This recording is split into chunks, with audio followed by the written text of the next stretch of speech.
2. Welcome back to What Are You Watching? The show where we answer the question, what are you watching?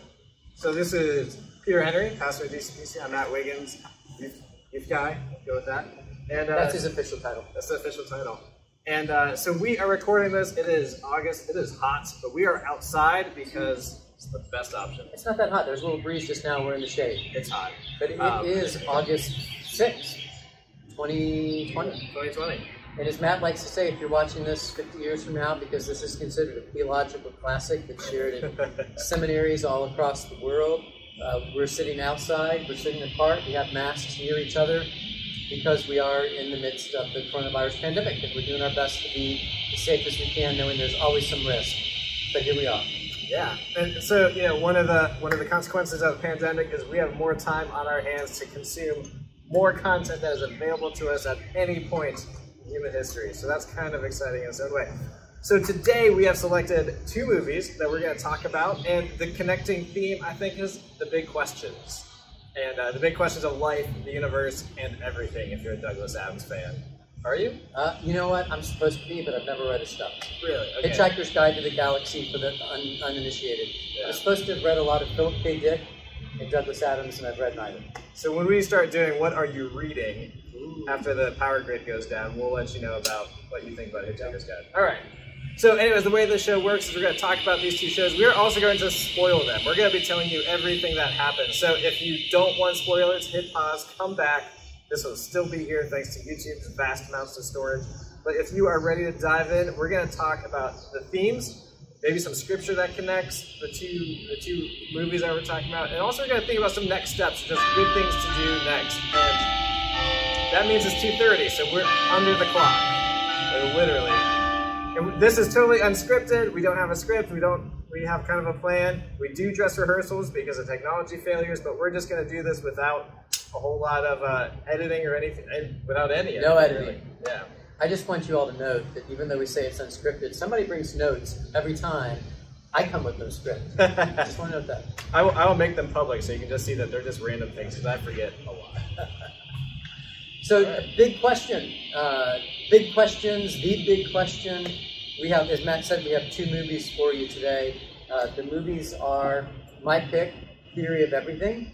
It's a movie about the early professional life of Stephen Hawking, astrophysicist, as many of us know, cosmologist, and written, I think, from the perspective of his ex-wife, Jane. So that's my pick for today, and Matt's pick is I forgot to go full screen. That's so embarrassing. Is The Fountain, the 2006 Darren Aronofsky directed sci-fi, not quite classic because most people haven't heard of this movie, but it's starring Hugh Jackman, aka Wolverine, and Rachel Weisz, and it's weird, as Peter told me very succinctly. Theory of Everything, we'll start there. I'll just give you a brief synopsis, then we'll kind of pick at it a little bit.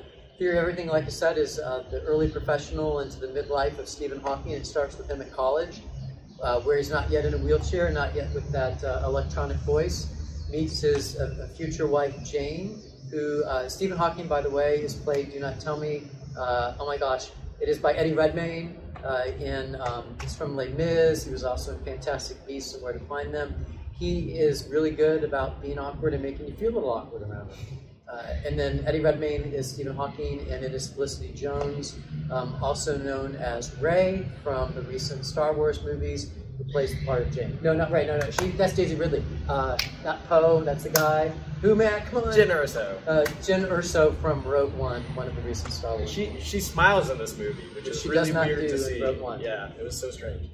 So the Theory of Everything has a particular religious probing that it goes through, and I'll get to that in just a moment. So this movie is about Stephen Hawking's quest to come up with a theory of everything.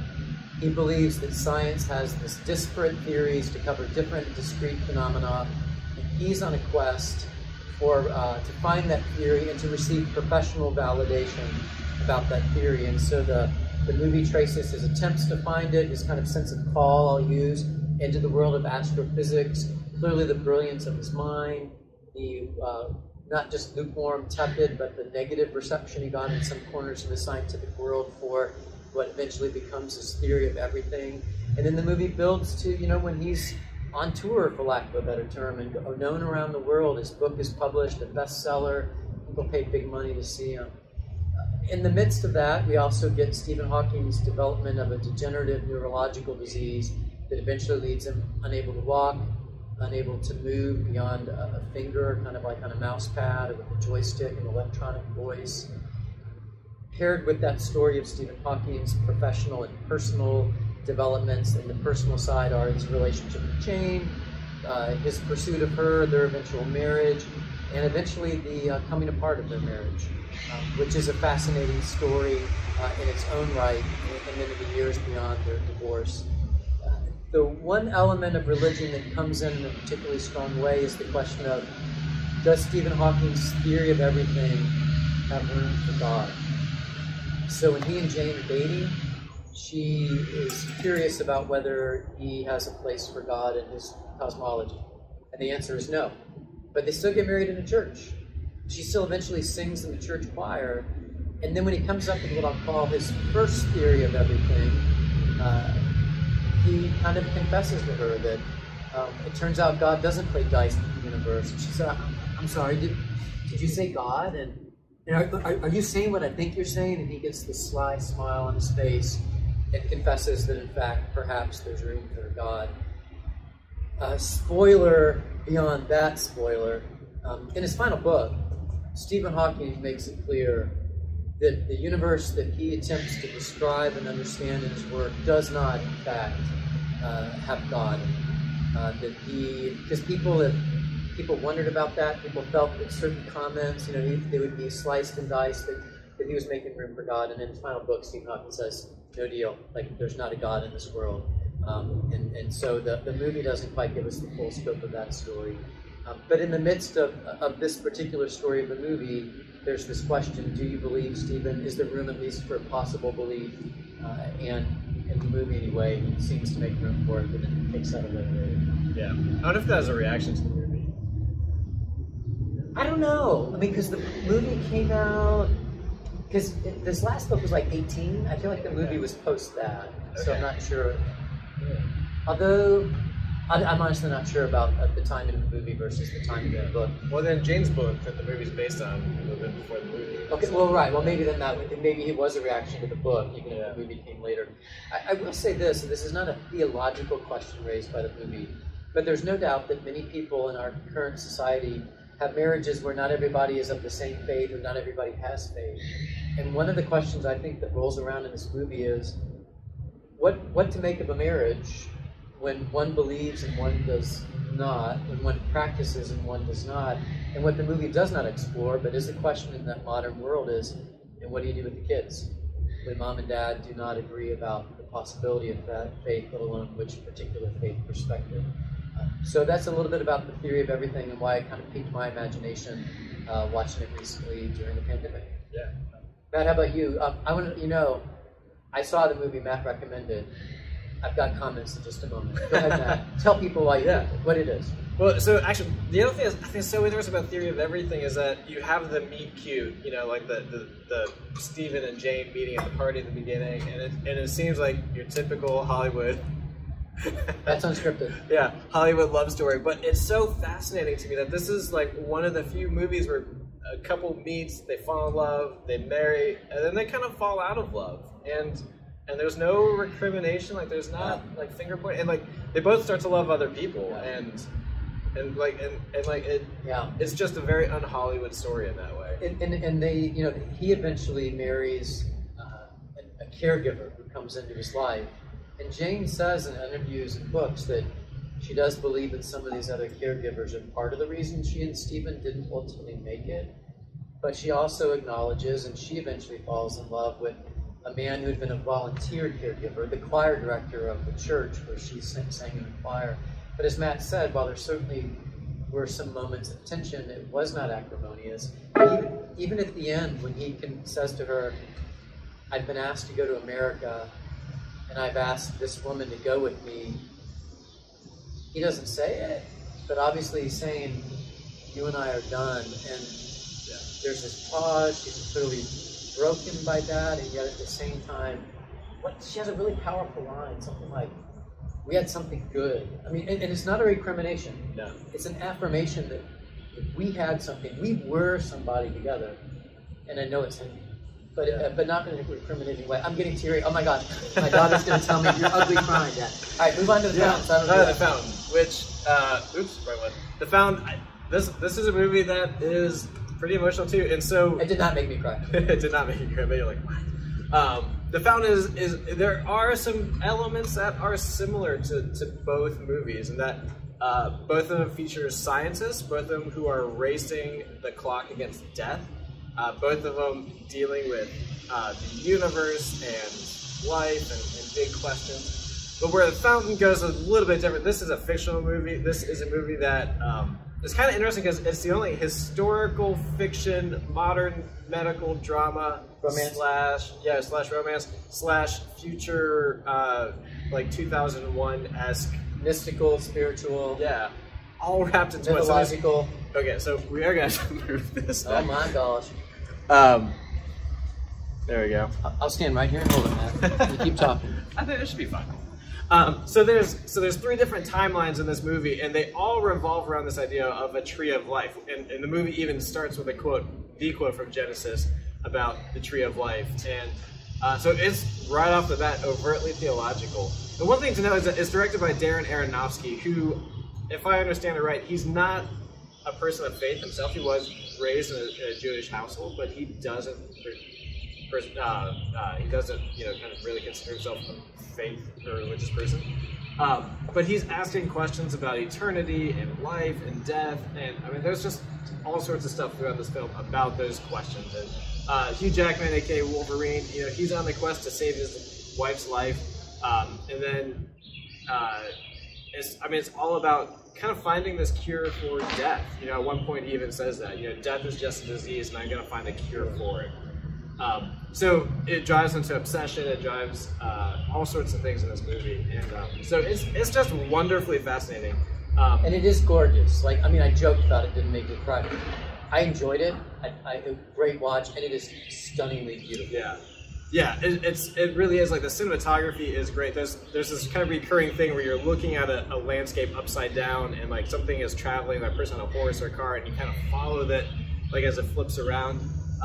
And as a Marvel Cinematic Universe type guy, and Matt and I both love Star Wars. It also it invites you to sit with a movie and a story differently because of the way it develops, and for which I'm thankful. Like that, I bet they did a great job with that. Change of pace for sure, like literally.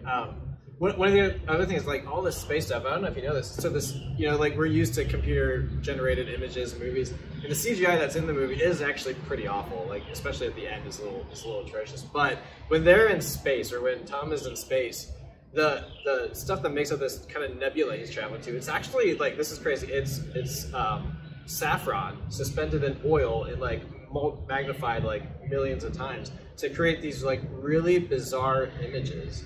So it's it's practical filmmaking that everybody assumes is CGI, because like it creates these incredible images throughout the thing. So it's a movie I saw in 2006, and what I told Peter is like I could not stop thinking about this movie for days. Which we watch so much TV and movies, and then we watch it, we enjoy it, and we just move on. But this was a movie that stuck with me for quite a while. Again, like the way that the 3 timelines interplay, the way that it's actually, and the other thing to know is like it's Hugh Jackman and Rachel Weisz in each of the 3 timelines. It's Rachel Weisz and Hugh Jackman in each of the 3 timelines, and they're romantically involved in all 3 in very weird and different ways. Yeah, there's no adjective again, so it definitely is weird.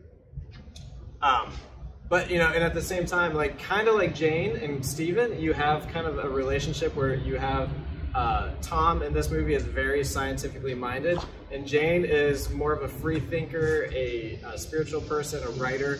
And so they're like this dichotomy. What? Izzy. Did I say Jane? Oh, yeah, Jane. Izzy. Yeah, Izzy is kind of the free spirit, and Tom is like the scientifically minded person. So there is that dynamic that's in both movies, and I think they're asking questions. Like both movies are asking questions about like how do relationships like that work, and also bigger questions about like what is the nature of the universe and life and death, which is interesting to me. Like life and death is in the background of theory of everything.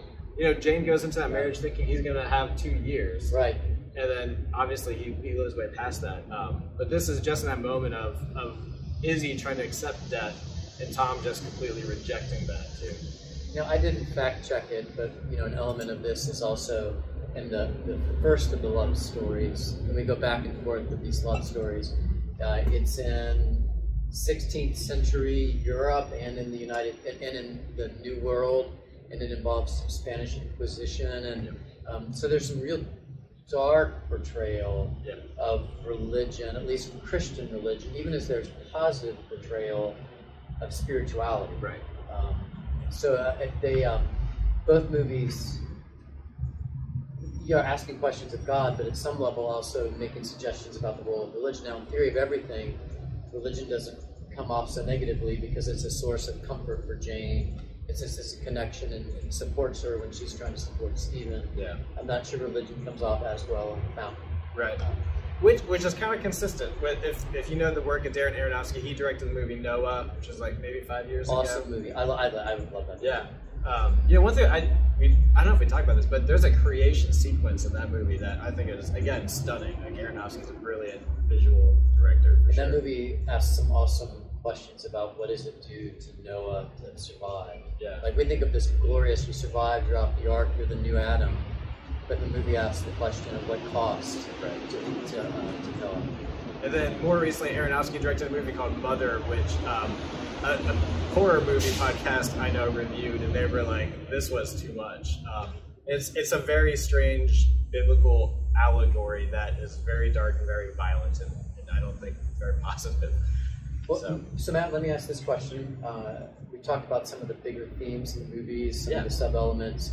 Was there any particular scripture that The Fountain took your mind to? Yeah. So it's interesting. The book of Ecclesiastes is, we've got 15 minutes. We've got 5 minutes. All right, yeah. 2:45. So the book of Ecclesiastes is, I think, a fantastic book that most people are like, what is this doing in the Bible?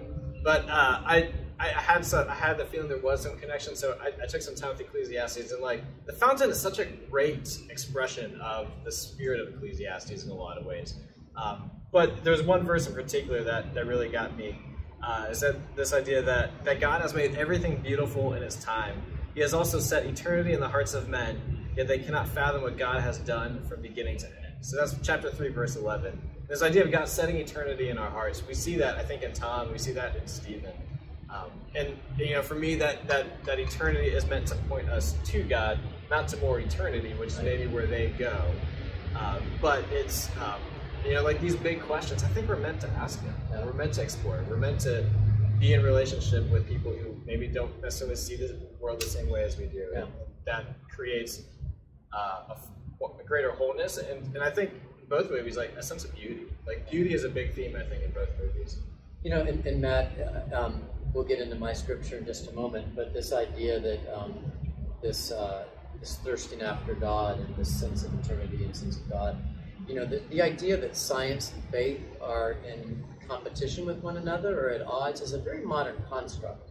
Some of the earliest scientists, as we would call them, at least in the modern age, modern meaning beginning with the Enlightenment, were people of faith. And it was their faith that led them, because they believed in God, they wanted to know more about the world that God made, and they believed that if they understood more about the world, they would understand more about God, not to become like God, not to once again pluck from the tree of the knowledge of good and evil, but to better understand the God who created all this. So when the psalmist says the heavens are telling the glory of God, I mean, some of the earliest reformers would say that nature is another testament to God, that really by creation and by life, we should know everything we need to know about God, even without Jesus, but because we're so fallen, we need Jesus. So science and faith don't have to be in opposition, even though in some cases, even in these, there's some of that going on. But, witness Francis Collins, director of the National Institutes of Health, also an evangelical Christian who managed to put these things together quite nicely. Thank you very much. So Matt talks about Ecclesiastes, and I think about the theory of everything. One of the things that becomes like Christian scripture is the idea that Christ is, at some level, the theory of everything. He is the Alpha and the Omega, the beginning and the end. He is present at creation, is part of the means of creation. He's also part of the means of the consummation of all creation. And according to passages like Colossians, all things are reconciled to God through Jesus Christ, we can talk about what that means in terms of how it's reconciled through Christ, what we need to acknowledge about that reconciliation, but nonetheless it all comes together in God through Jesus Christ. So the theory of everything, for me, it reminded me of Colossians. And Colossians is one of those passages that certainly speaks to the totality of God's creative purposes and the immensity of God's embrace of creation. And so if we think of Stephen Hawking as a little bit of a cosmologist, certainly Jesus is, this passage is often called the passage about the cosmic Christ in Colossians 1, although I'm sure Hawking's more of an astrophysicist. Yeah. So we have to give a couple ratings before we tell you what's coming up next. Yeah. The Fountain. The Fountain, I'm going to give it is a little bit slow. Like seeing it at home, like there is the temptation to go refill your chip bowl, you know, or drink pretty frequently. But so there is that against it. But there's no other movie like it. I mean, we see so many sequels these days, and you know, things are just derivative of something else. Like this is a totally original film. Yes, it is. It's wild, it's weird, but it's one that did it stick with you? Yeah, no, it's yeah, absolutely. I mean, wild, weird. I was going to continue the alliteration to say worthwhile. I mean, yeah, ooh, that's good. So I would give it 9. And theological content, you know, it has its origins in Scripture, but it is kind of going its own way. But it's asking questions like that are worth thinking about, and where the story ultimately takes Tom, I think is so fascinating, and dare I say, ecclesiastical. Well, no, because that makes him religious. Whatever. Yeah, I'm not sure. But again, like if you read Ecclesiastes, watch the Fountain, it's a perfect pairing. I give it 8 out of 10. Okay. So for me, I think honestly, out of 10, I'd give A Fear of Everything at least a 9, maybe somewhere between a 9 and a 10. I think it's beautiful. It grabs you. Like I cried. I mean, I cried. Like when you realize they're going their separate way, and you can feel it coming. Like they do an incredible job of building up to that moment, and the power and the beauty of a breakup, if it's possible to say that. It's a little slower compared to some of the other movies we watch, but worth the pacing, worth the time. Theology, I would probably give it an 8 or a 9. I think it asks the right questions. Yep. It poses different ways of answering the question, or the tension to sit with in the midst of all the questions. So maybe an 8, maybe a 9. Matt, I just had an idea for one of our last 3 episodes. You know, we're giving all of our movies and shows pretty high ratings. We should each come with one that's really bad. Like whether that's Machine Gun Preacher. There are some terrible ones out there. Maybe you think ours are terrible. We should have one. We should have an episode. Yeah. What won't you watch? What won't you watch? Yeah, I guess that's the thing. Is what we're watching is what we choose to talk about. And something we enjoy talking about. So what shouldn't you watch? That'll be another one later. Or maybe that's something that you give us some suggestions. Yeah. Maybe we'll put a vote out there on Realm or Facebook or something like that. So a couple of reminders as we get ready to close. Number 1, we always appreciate likes and shares and letting folks know about this. We also, number 2, really like to hear from you. What are you watching? What do you think about what we've recommended? And we're putting this out probably tomorrow, August 8th, and then we'll be doing one again next week. And next week we'll be talking about angels and demons. I'm going to be talking about Good Omens, which is based on a Neil Gaiman comic book series, and it was aired on Amazon the other year. And Matt is going to be talking about Hellboy, but the original Hellboy, that's 2004, which if you have a Charlotte Mecklenburg library card, you can find on Hoopla for free, so you can stream it there. So join us next week for What Are You Watching, and thanks for being a part of today. Y'all stay safe and healthy. See ya. All right, so you'll send me a link to your Google one, and yeah, we'll see how your volume does. Did you find out